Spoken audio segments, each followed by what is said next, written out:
चलो इधर ध्यान दो। इसमें हम लोग को पढ़ना है उपसहसंयोजी यौगिक। हेडिंग लिखिएगा ना, उपसहसंयोजी यौगिक। कल हमने पढ़ा था कि जो योगात्मक यौगिक होते हैं वो दो प्रकार के होते हैं। पहला था द्विक लवण और दूसरा ये था उपसहसंयोजी यौगिक। द्विक लवण में हमने देखा ठोस अवस्था में तो अस्थायी होते हैं, परंतु विलयन में जाने के बाद अपना अस्तित्व खो देते हैं, अर्थात विलयन में जाने पर ये उन्हीं आयनों में टूट जाते हैं जिससे इनको बनाया जाता है। परंतु ये उपसहसंयोजी यौगिक उनसे अलग होंगे। अलग होने का मतलब, अगर वो विलयन में अपना अस्तित्व खो देते हैं तो ये विलयन में भी अपना अस्तित्व बनाए रखेंगे। अब विलयन में अपना अस्तित्व बनाए रखने का मतलब क्या है कि जिन आयनों से मिलकर बने हैं वो आयन पुनः नहीं मिलने वाला है। समझ गए? ये चीज को ध्यान देना, जिन आयनों से मिलकर बने हैं वो आयन हमको फिर से नहीं मिलने वाला है, इसलिए हम कहेंगे कि ये विलयन में भी अपना अस्तित्व बनाए रखते हैं। अब क्यों नहीं मिलने वाला है, इसी की चर्चा हमको आगे करनी। तो लिखो इसमें हेडिंग क्या लिखे हो, उपसहसंयोजी यौगिक लिखो इसमें। ऐसे योगात्मक यौगिक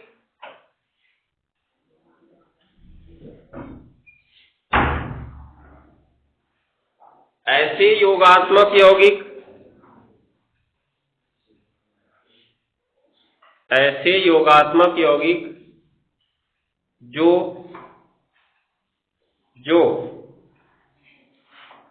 ठोस अवस्था के साथ साथ जो ठोस अवस्था के साथ साथ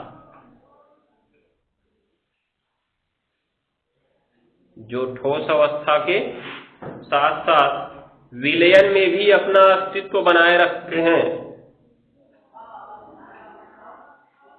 ठोस अवस्था के साथ साथ विलयन में भी अपना अस्तित्व बनाए रखते हैं।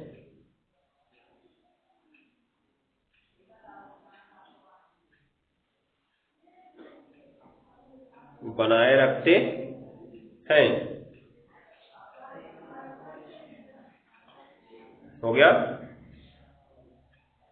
संकुल यौगिक या उपसहसंयोजी यौगिक कहलाते हैं। संकुल यौगिक या उपसहसंयोजी यौगिक कहलाते हैं।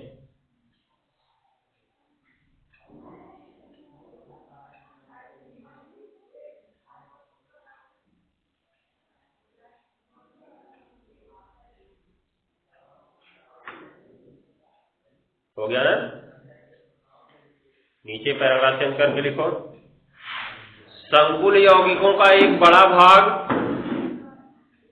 संकुल यौगिकों का एक बड़ा भाग जल में आयनित नहीं होता है। संकुल यौगिकों का एक बड़ा भाग जल में आयनित नहीं होता है।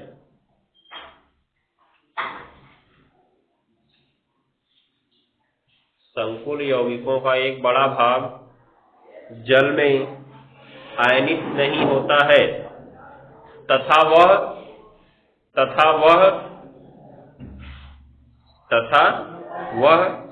अपने अवयवी आयनों से अलग गुण प्रदर्शित करता है।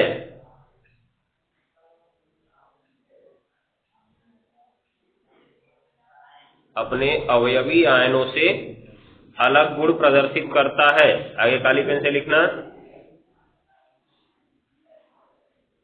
इस बड़े भाग को ही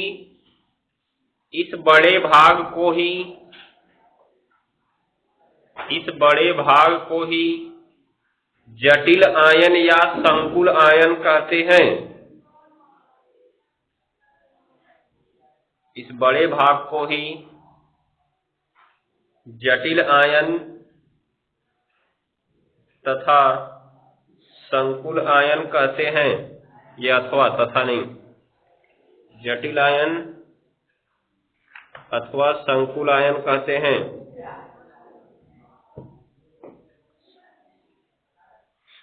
जटिल आयन अथवा संकुल आयन कहते हैं।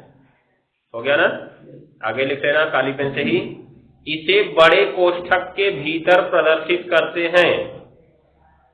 इसे बड़े कोष्ठक के भीतर प्रदर्शित करते हैं। तो बड़े कोष्ठक के भीतर क्यों प्रदर्शित किया गया? क्योंकि यह आयनित नहीं होता है। समझ गए? अब यह भी तो तर्क बनता है कि छोटे कोष्ठक में क्यों नहीं लिखा जा सकता है। तो छोटा कोष्ठक में क्यों नहीं लिखा जाता है? क्योंकि इसके अंदर जो समूह होते हैं उनके लिए छोटे कोष्ठक का प्रयोग किया जाता है। जैसे हमने ये वाला देखा था ना, K4MgCl6। तो इसमें देख रहे होंगे Cn के लिए अगर हमने छोटे कोष्ठक का प्रयोग कर लिया तो इसके लिए बड़े कोष्ठक का ही प्रयोग करना है। और इसको बड़ा कोष्ठक लगाने से हमको ये पता चलता है कि अब इतना भाग आयनित नहीं होने वाला है। कहने का मतलब इसमें से ये टूटकर कभी भी Fe2+ और Cl- नहीं देने वाला है। समझ गया ना? ये ध्यान में रखना। तो लिखो, इसमें लिखो, कहां तक लिखे? प्रदर्शित करते हैं ना, नीचे लिखो जैसे। जैसे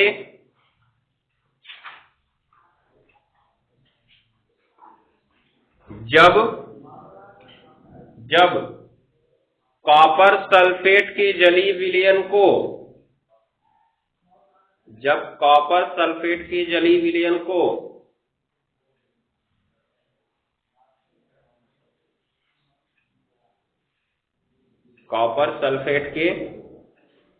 विलयन को हो गया अमोनिया के विलयन के साथ मिलाया जाता है।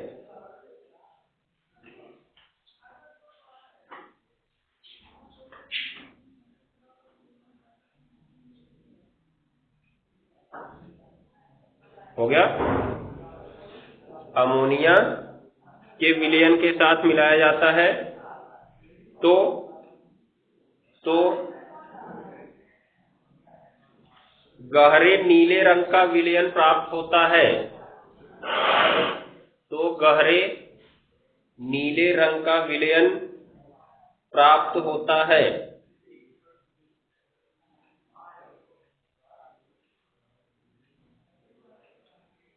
तो गहरे नीले रंग का विलयन प्राप्त होता है।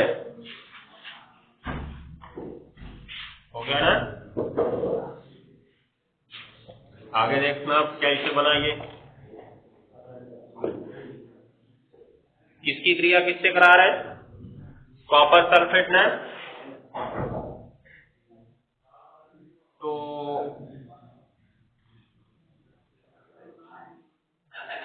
कॉपर सल्फेट के जलीय विलयन की क्रिया NH3 के साथ करा रहे हैं।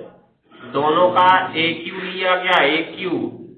AQ मतलब एक्वा अर्थात जलीय विलयन। जब कहीं भी AQ लिखा जाता है तो AQ होता है एक्वा माने होता है जलीय। तो किसी के नीचे अगर एक्वा लिख दिया गया मतलब उसका जलीय विलयन लिया गया है। तो बनता क्या है ये देखो, इस तरह से बनता है CuNH3 4 और बाहर SO4, ये बन जाता है। ठीक है? अब देखो बनाते समय इसमें कौन कौन सा आयन था? Cu2+ आयन था, सल्फेट आयन था। दिख रहा है? और जब अमोनिया जल में घुलता है तो अपना क्षारक बनाता है अर्थात अमोनियम आयन बनाता है और OH पे माइनस आयन बनाता है। समझ गए ना? कहने का मतलब जब हम इसको घोलने गए तो हमारे पास 4 आयन थे। दिखाई दे रहा है? अब घुलने से एक यौगिक बन गया, ये गहरे नीले रंग का यौगिक है। अब ऐसे ही तो पिछले वाले में भी बना था ना कि हमने 2 लोग को घोला था उसके बाद एक यौगिक बन गया था। लेकिन जब हमने उसको जल में घोला था तो फिर से यही आयन मिल गया था। लेकिन इसको देखो जल में घोलने पर क्या आयन मिलता है? CuNH3 4, उसके बाद बड़ा कोष्ठक बंद करने के बाद SO4, जब इसको जल में घोलते हैं तो ये प्रकार का आयन मिलता है हमको।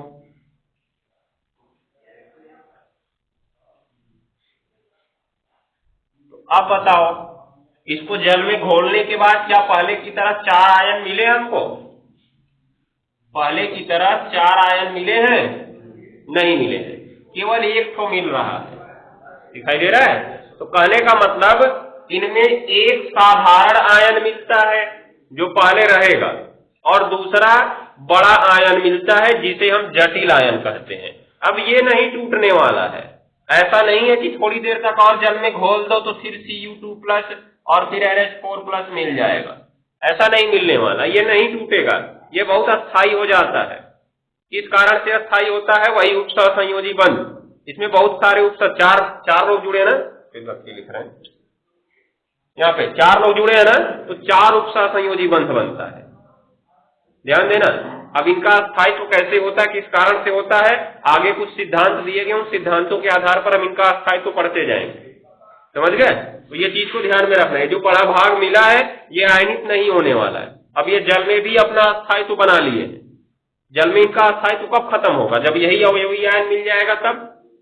लेकिन अब मिलने वाला नहीं है, इसलिए जल में भी अपना स्थायित्व ये बना के रखते हैं। तो हम कहते हैं ये जो बड़ा वाला भाग है ये आयनित नहीं होगा, इसीलिए हम इसको क्या कहेंगे? अब जटिल आयन कहेंगे, क्योंकि इसमें जटिल रूप से बंध बन चुका है।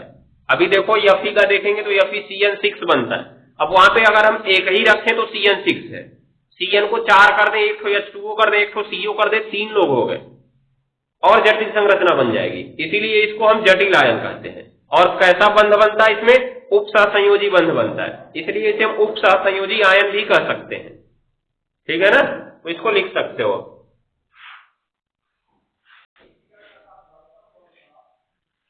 पहला रिएक्शन लिखना इसको।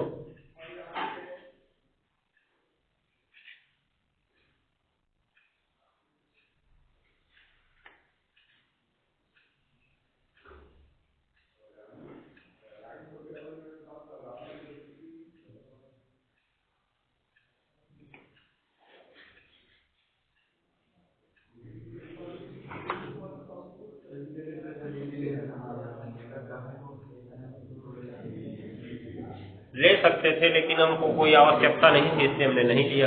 मतलब जल का इसमें कोई उपयोग नहीं था, इसलिए नहीं लिखे। अमोनिया का जली विलयन NH4OH ले सकते थे, लेकिन हमको उधर कोई OH की आवश्यकता नहीं थी ना, इसलिए हमने नहीं लिखा उसको। चलो लिखो आगे।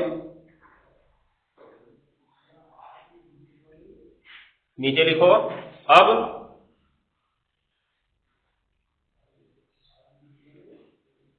प्राप्त विलयन में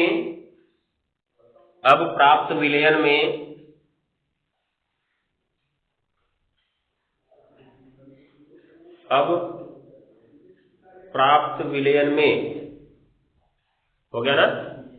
ये लिखना बड़े कोष्ठक में CuNH3 इसके ऊपर 2+,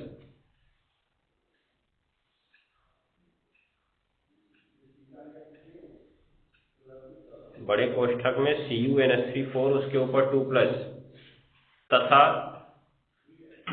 SO4 के ऊपर 2- आयन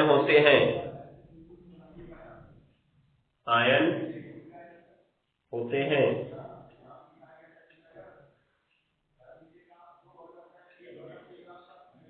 हो गया, जो अपने अवयवी आयनों से भिन्न गुण रखते हैं, जो अपने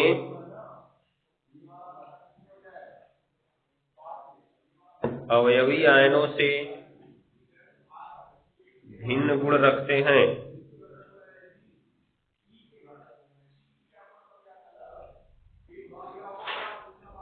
अपने अवयवी आयनों से भिन्न गुण रखते हैं। तो क्या ना? आगे लिखना इसमें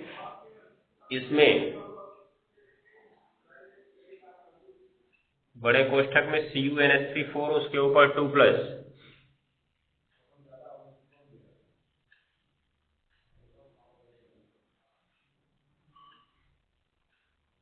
हो गया। जटिल आयन है, जटिल आयन है,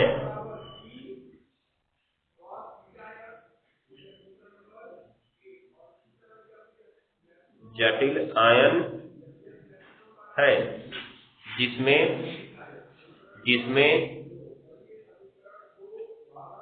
जिसमें हो गया एक Cu2+ आयन, जिसमें एक Cu2+ आयन 4 अमोनिया अणुओं से संयुक्त रहता है, 4 अमोनिया अणुओं से संयुक्त रहता है।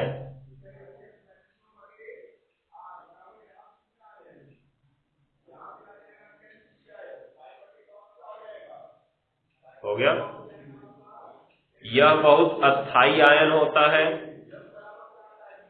यह बहुत अस्थाई आयन होता है जो जो जो Cu2+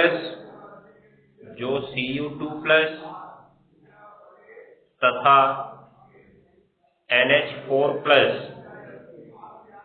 जो Cu2+ तथा NH4+ आयन का परीक्षण नहीं देता है, जो Cu2+ तथा NH4+ आयन का परीक्षण नहीं देता है। जब उसमें टूटेगा ही नहीं तो परीक्षण कहां से देगा? परीक्षण देने का मतलब इसमें Cu2+ का गुण नहीं पाया जाएगा।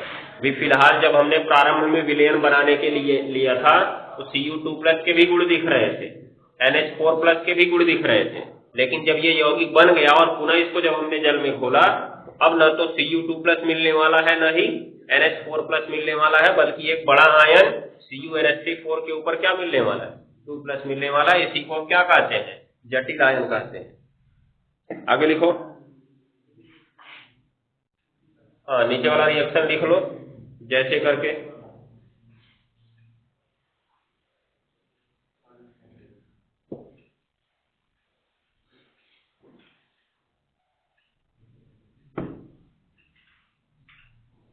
इसमें से 2 नंबर तो तुम्हारा इनके नाम पे ही फिक्स होता है, इनका यूपीएससी नाम पूछा जाएगा, 2 नंबर फिक्स रहेगा उससे, और हो सकता है कम किया है कुछ तो 2-4 नंबर में न पूछ दे। साथ में अगर कुछ पूछ भी दिया कि इसमें इसकी ऑक्सीकरण संख्या चाहे समन्वय संख्या बताइए, तो 4 नंबर में हो सकता है।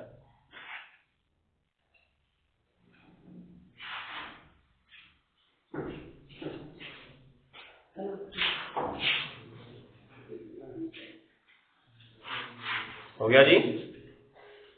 अब लिखो हेडिंग, उप सहसंयोजी यौगिकों में प्रयोग होने वाली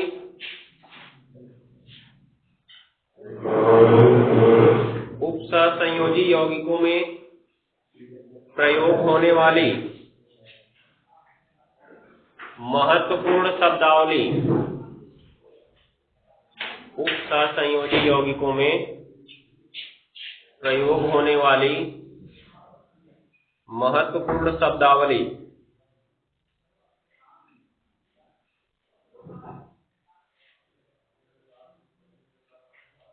महत्वपूर्ण शब्दावली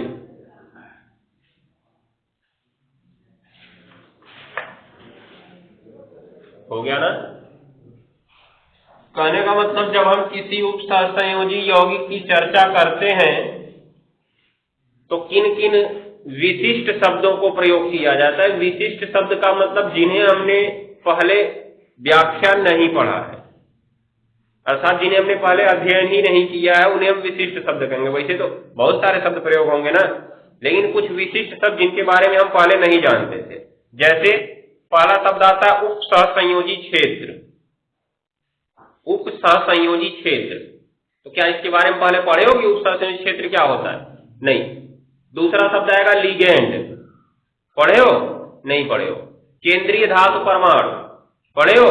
नहीं पढ़े हो। सह आयन, पढ़े हो? नहीं पढ़े हो। तो ये सारी चीजें विशिष्ट शब्द में आएंगी कि जो इनके लिए प्रयोग की जाएंगी। जैसे अभी बोल दिया हमने कि ये एक यौगिक है, इसमें अमोनिया लिगेंड है, तो कहोगे पता नहीं कैसे है। ये एक यौगिक है जिसमें कॉपर केंद्रीय धातु परमाणु है। ये एक यौगिक है जिसमें बड़े कोष्ठक के अंदर CuNH3 उप सहसंयोजी क्षेत्र है। यह एक यौगिक है जिसमें SO4 सह आयन है। समझ गए? तो इन बातों को पहले से नहीं जानते हो, तो इन्हीं को हमको पढ़ना है और ये सवाल पूछे जाते हैं। इसमें जो पहला शब्द हमने बोला अमोनिया लिगेंड है, ये सबसे इंपॉर्टेंट है और इस पे पूछा जाता है लिगेंड किसे कहते हैं। एक दंती लिगेंड को उदाहरण सहित परिभाषित करो या द्विदंती लिगेंड को उदाहरण सहित परिभाषित करो। ठीक है ना? तो शुरू करते हैं। पहली हेडिंग लिखो, उप सहसंयोजी क्षेत्र अथवा मंडल। उप सहसंयोजी क्षेत्र अथवा मंडल।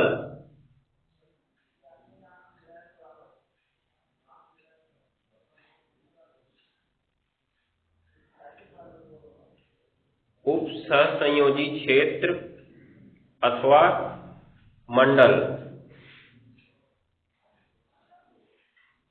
हो गया ना? तो इसमें लिखो, किसी उप सहसंयोजी यौगिक का वह भाग, किसी उप सहसंयोजी यौगिक का वह भाग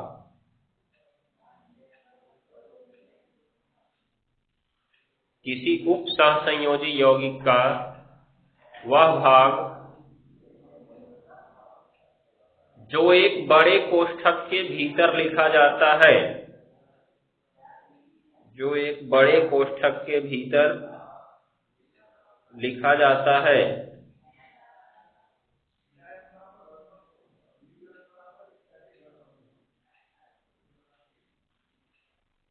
क्या लिखे? जो एक बड़े कोष्ठक के भीतर लिखा जाता है, उप सहसंयोजी क्षेत्र या मंडल कहलाता है। उप सहसंयोजी क्षेत्र या मंडल कहलाता है।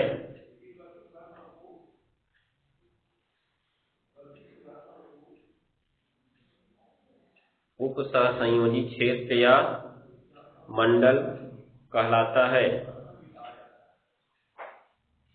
हो गया ना? अब नीचे लिखना, पैराग्राफ चेंज करके लिखो, उप सहसंयोजी क्षेत्र में, उप सहसंयोजी क्षेत्र में, उप सहसंयोजी क्षेत्र में,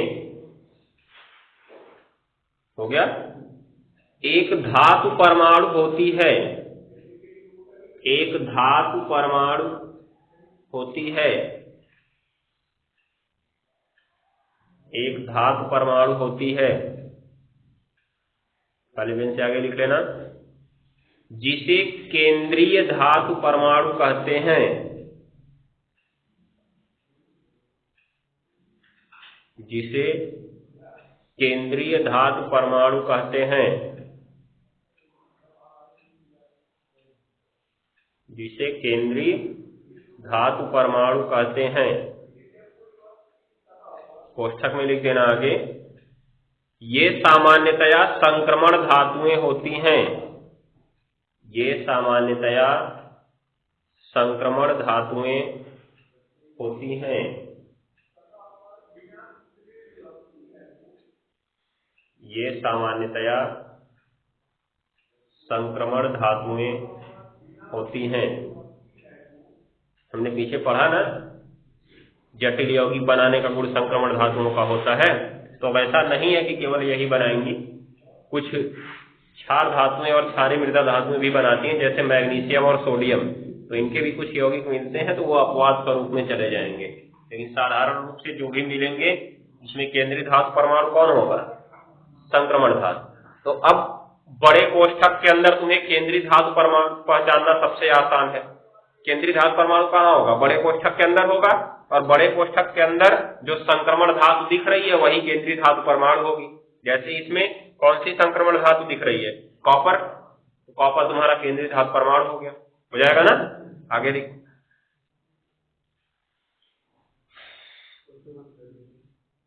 कोष्ठक बंद कर दो। अब नीचे लिखना है, अब लिखेंगे उपसहसंयोजी क्षेत्र में, उपसहसंयोजी क्षेत्र में, नीली पेन से लिखो, उपसहसंयोजी क्षेत्र में केंद्रीय धातु परमाणु, केंद्रीय धातु परमाणु, केंद्रीय धातु परमाणु विभिन्न आयनों, विभिन्न आयनों, केंद्रीय धातु परमाणु विभिन्न आयनों, हो गया? क्या लिखे? केंद्रीय धातु परमाणु विभिन्न आयनों अथवा उदासीन अणुओं, अथवा उदासीन अणुओं से उपसहसंयोजी बंधों के द्वारा जुड़ा होता है, या जुड़ी होती है लिख सकते हो। केंद्रीय धातु परमाणु क्या लिखे? उदासीन अणुओं से उपसहसंयोजी बंधों के द्वारा जुड़ा होता है या जुड़ी होती है लिख सकते हो।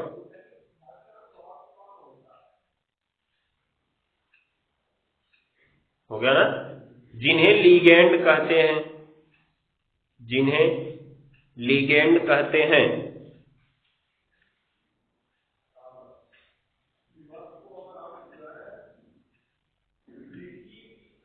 ये रहेगा, जिन्हें लीगैंड कहते हैं।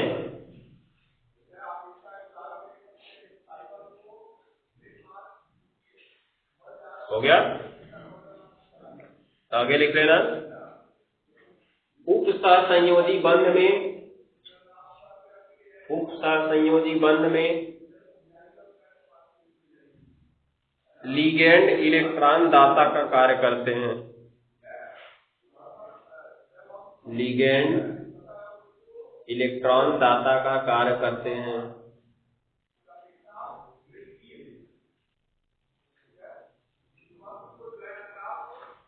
हो गया ना? तो जैसे देखो, मान लो केंद्रीय धातु परमाणु है यम,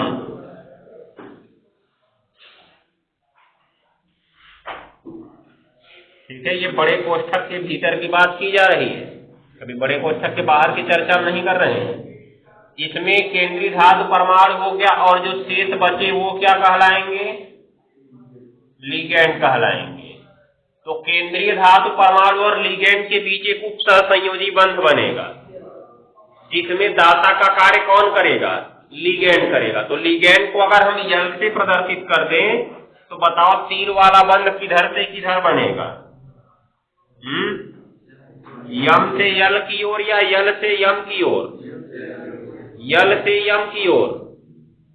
क्यों जी? क्योंकि यल दाता का कार्य कर रहा है ना, और तीर का अग्रभाग किसकी तरफ रहता है? ग्राही की तरफ।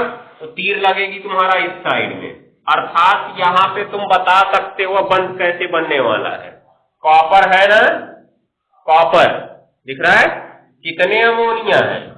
4 है ना, तो ये चारों से जुड़ता है, और चारों से किस बंध के द्वारा जुड़ेगा? बस यही उपसहसंयोजी बंध के द्वारा जुड़ेगा। दिखाई दे रहा है? नहीं दिखाई दे रहा है? और इसमें देख रहे हो एक अमोनिया अणु ने एक ही उपसहसंयोजी बंध बनाया है। हमने कहा भी था कि एक परमाणु एक ही बार दाता का कार्य करेगा, करेगा कि नहीं करेगा? तो देखो एक एक लोग एक ही बनाए हैं, कोई 2 नहीं बनाया है, और वैसे वास्तव में भी एक ही बना ही पाएगा, क्योंकि अमोनिया के पास तो एक ही एकाकी इलेक्ट्रॉन युग्म होता है ना। संरचना जब हम लोग पढ़े थे तो अमोनिया के बाहरी कोश में हमने देखा 5 होता है, 5 में से 3 बंध बना लेता है वो, 2 उसके बचे रहते हैं, तो 2 से एक ही तो बना सकता है।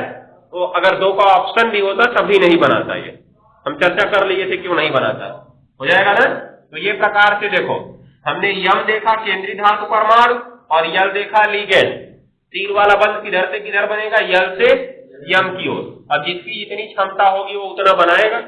कॉपर की क्षमता 4 बनाने की होती है, 4 बनाएगा। और जैसे ये वाला हमने लिखा था ना FeCN6 वाला, तो इसमें कई ठो जुड़ेंगे, Fe से कई लोग जुड़े हुए हैं, 6 दिखाई दे रहा है ना। तो इसकी क्षमता 6 लोग को जोड़ने की है। अब 6 लोग को कोई भी हो सकता है, जोड़ सकता है, ये हमेशा 6 लोग को जोड़ेगा, कभी कभी 5 को भी जोड़ता है अपवाद में। कौन? 13।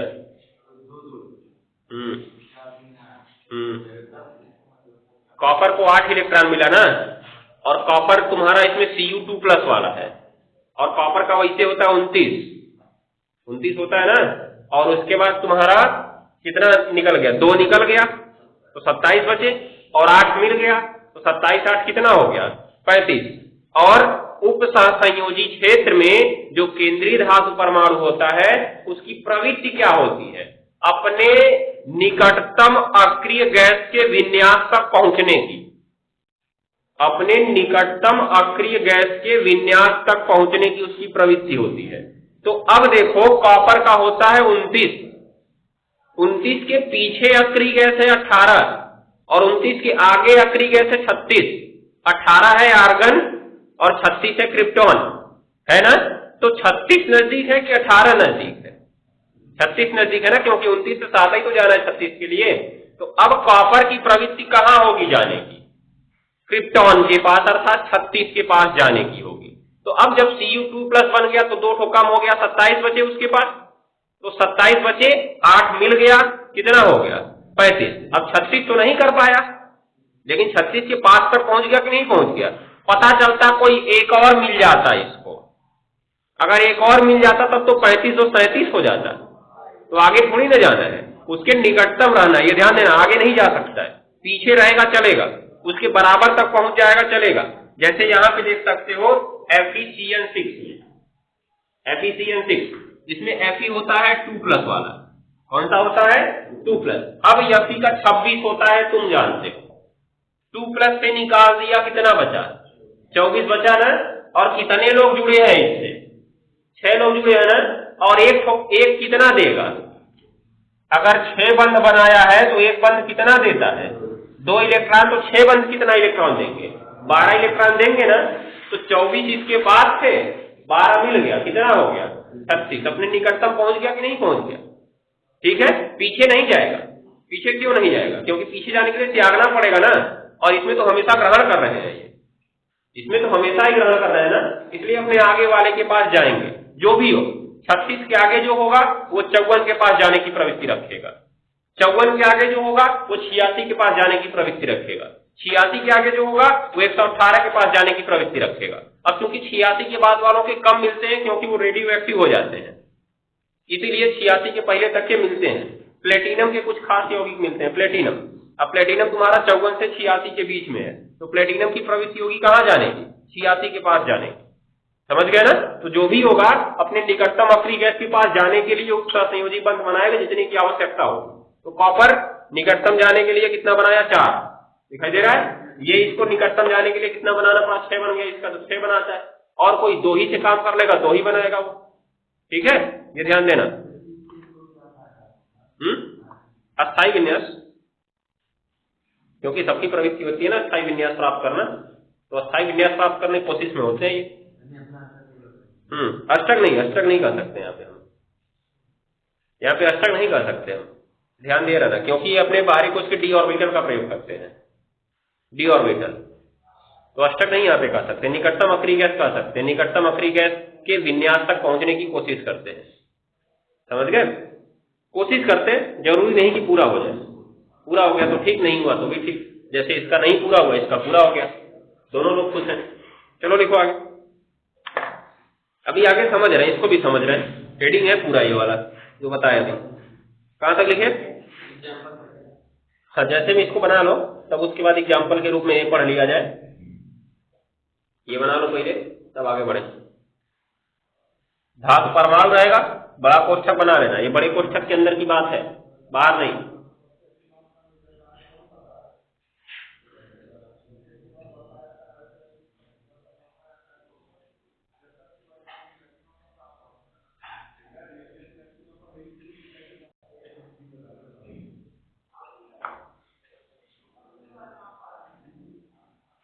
अब नीचे लिखो उदाहरण, बड़े कोष्ठक में CuNH3 उसके ऊपर 2+, बड़े कोष्ठक में CuNH3 उसके ऊपर 2+,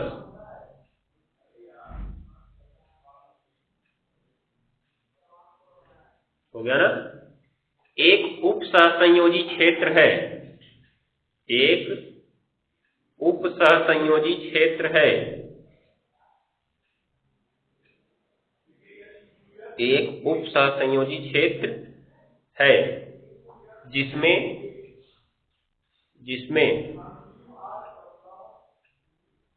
Cu केंद्रीय धातु परमाणु है, Cu केंद्रीय धातु परमाणु है,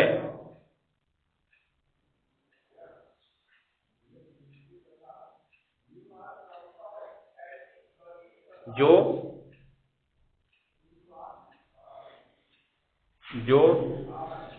4 NH3 अणु,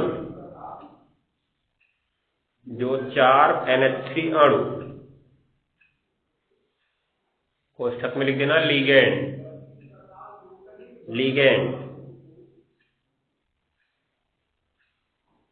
से उप सहसंयोजी बंधों के द्वारा जुड़ा है, उप सहसंयोजी बंधों के द्वारा जुड़ा है।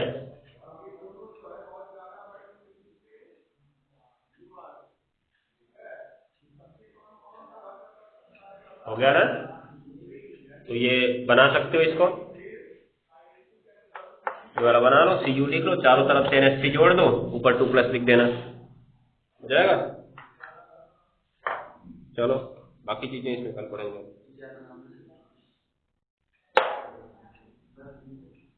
यही बना लो बस, और ऊपर 2+ लिख लेना।